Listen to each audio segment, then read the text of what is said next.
IAS exam 3 time எழுதின ஒரு வாலிப தம்பி 3வது டைம் எழுதும்போது என்கிட்ட வந்து இதே மாதிரி 21 நாள் ஜெபம் நடந்துட்டு இருக்குது.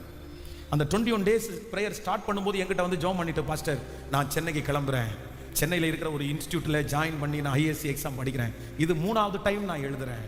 ஆனால் இந்த 21 நாள் நீங்கள் இங்கே உபவாச ஜெபம் நடத்தும் போது நானும் அங்கே என்னுடைய ரூமில் காலையிலேருந்து முடிஞ்ச வரைக்கும் மத்தியானம் வரைக்குமாவது நான் உபவாசம் இருந்து ஜெபம் பண்ணுறேன்னு இங்கிருந்து பொருத்தனை எடுத்துகிட்டு போயிட்டு அந்த 21 டேஸும் காலையிலேருந்து மத்தியானம் வரைக்கும் எதுவும் சாப்பிடாம 21 நாள் அந்த பிள்ளை இந்த ஐஏஎஸ் எக்ஸாமுக்காக படிக்கிறான். பயங்கரமாக படிக்கிறான்.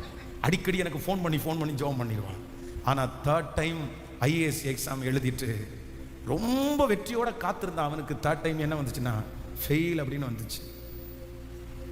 ரொம்ப எனக்கு அவ்வளோ வருத்தம், எனக்கு ரொம்ப கஷ்டமா இருந்துச்சு. இவன் எப்படி எழும்ப போறான், இவன் எப்படி நிற்க போறான்? அவனுடைய கனவு முழுக்க ஐஏஎஸ். அவனுடைய வால்பேப்பர், அவனுடைய போன்ல இருக்கிற வால்பேப்பர் ஐஏஎஸ். அவன் பண்ற ட்ரெஸ் எல்லாம் ஐஏஎஸ், எல்லாமே அவனுடைய ப்ரிப்பரேஷன் எல்லாமே ஐஏஎஸ். அவன் ஏதாவது வீடியோ பார்த்தானா கூட ஐஏஎஸ் வீடியோ அப்படிதான் பார்ப்பான். அந்த மாதிரி ஒரு தரிசனம் உள்ளவன். ஒரு டைம் ஃபெயிலியர் ஆயிட்டான் விடல, 2 டைம் ஃபெயிலியர் ஆயிட்டான் விடல, 3வது டைம் அவன் எழுதினான். ஆனாலும் ஃபெயிலியர் ஆயிட்டான். இப்போ அவனுக்கு வாய்ப்பே இல்லை. இப்போ அவங்க அப்பா ரொம்ப கஷ்டப்பட்டவர், அவனை படிக்க வைக்கவே முடியாது. என் கண்ணுக்கு நேருக்கு நேர் பார்த்தவன்.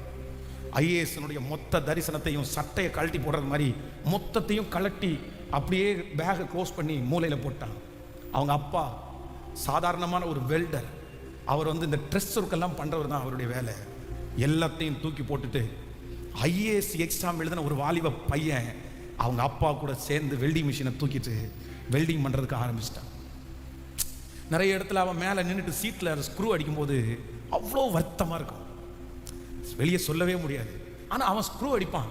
ஆனால் 3 வருஷம் ஐஏஎஸ் எக்ஸாம் எழுதி ஃபெயிலியர் ஆகி வந்து நிற்கிறான். அவன் கற்பனை முழுக்க ஐஏஎஸ், ஆனால் அவன் அடிக்கிறது ஸ்க்ரூ அடிச்சுட்டு இருக்கான். அவனை பார்த்து ஒரு நாள் சொன்னேன், டே நீ கவலையப்படாதடா, நீ தைரியமா இரு.